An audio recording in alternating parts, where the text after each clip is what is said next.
Hunger 2023. Review ko muna. Ikaw naman.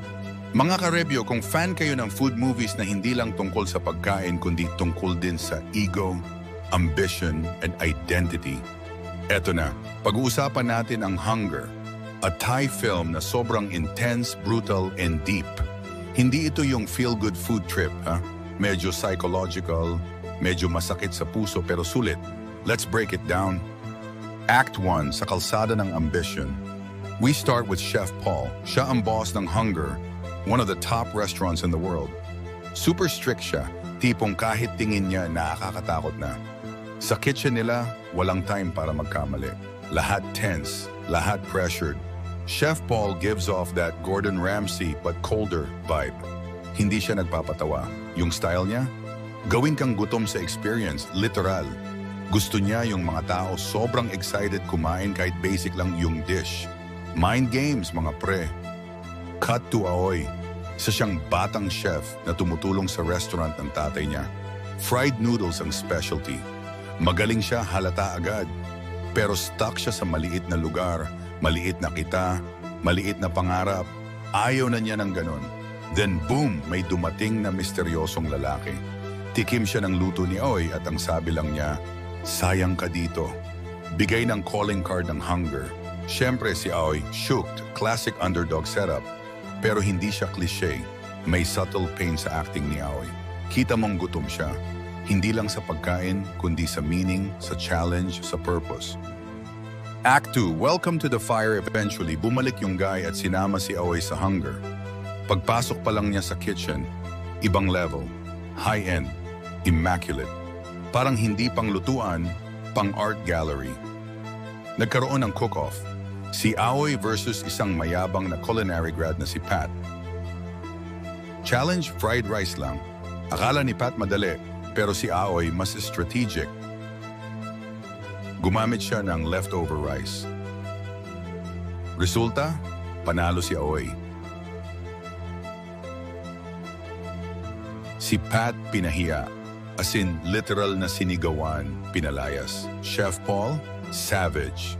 Pero sobrang intense din yung thrill sa scene na yon. Yung tension parang knife on wet tile levels. Literal na if you blink, you miss the panic. After that, Aoy officially joins the Hunger team. Pinakilala siya sa ibang chefs. May soup chef, sauce chef, dessert master, etc. Typical kitchen hierarchy, pero parang cult din. Act 3, burn or break. Sa unang malaking event nila, Aoy was tasked to cook this insanely expensive meat. But she messed up. Mali ang cut, overcooked, tapos napagalitan ng todo. Sa sobrang pressure, umiyak siya, pero hindi siya umalis. Instead, nag-practice siya magdamag. Sunog ang kamay pero go lang. Eventually, she nailed it. Next day, pinakain niya yung VIP guests. Nailed it ulit. People were literally licking their plates.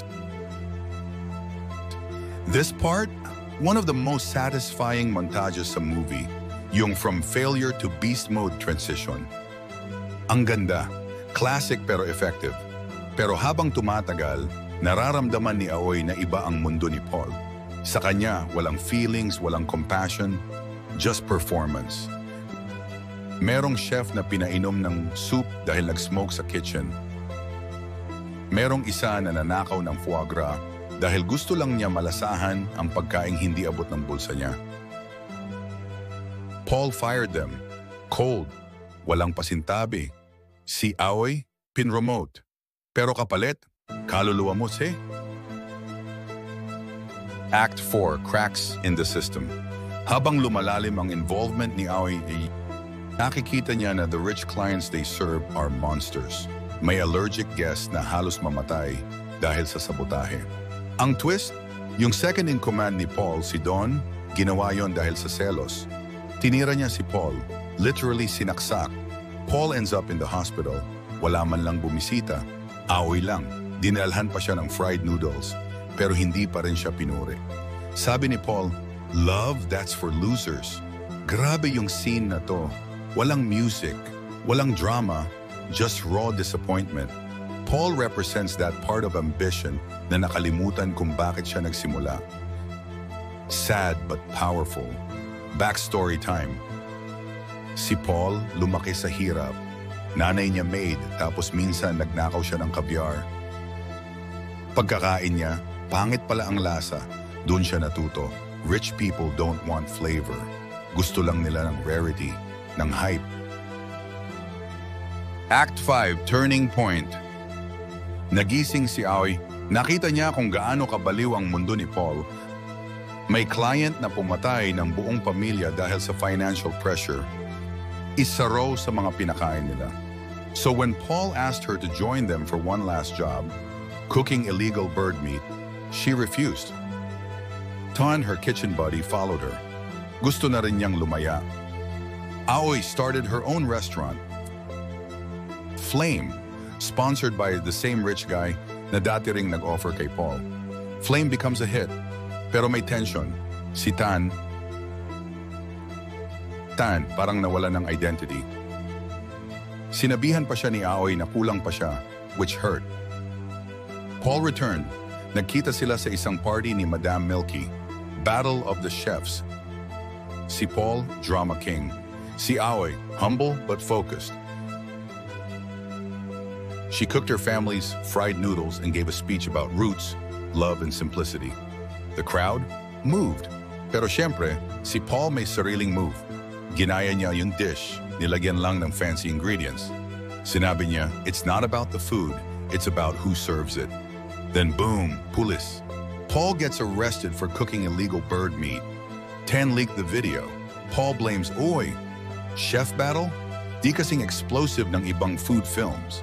Pero mas emotional, mas mabigat. It wasn't about flavors. It was about philosophies. Identity versus ego.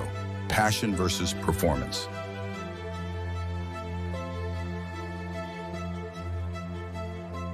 Ending, back to her roots. Despite her success, Aoy walks away.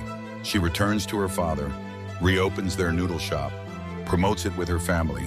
She realizes, eto pala talaga ang flame niya. Hindi sa stage, hindi sa fame. Nasa simpleng pagluluto para sa taong mahal mo. Final thoughts. Sulit ba panoorin? Oo, lalo kung sawa ka na sa mga pangkaraniwang chef dreams big story. Maganda ba ang acting? Solid. Si Chef Paul, one of the most terrifying non-horror villains sa recent memory. May hugot? Sobrang dami. Para sa lahat ng gustong magtagumpay, pero takot mawala ang sarili nila.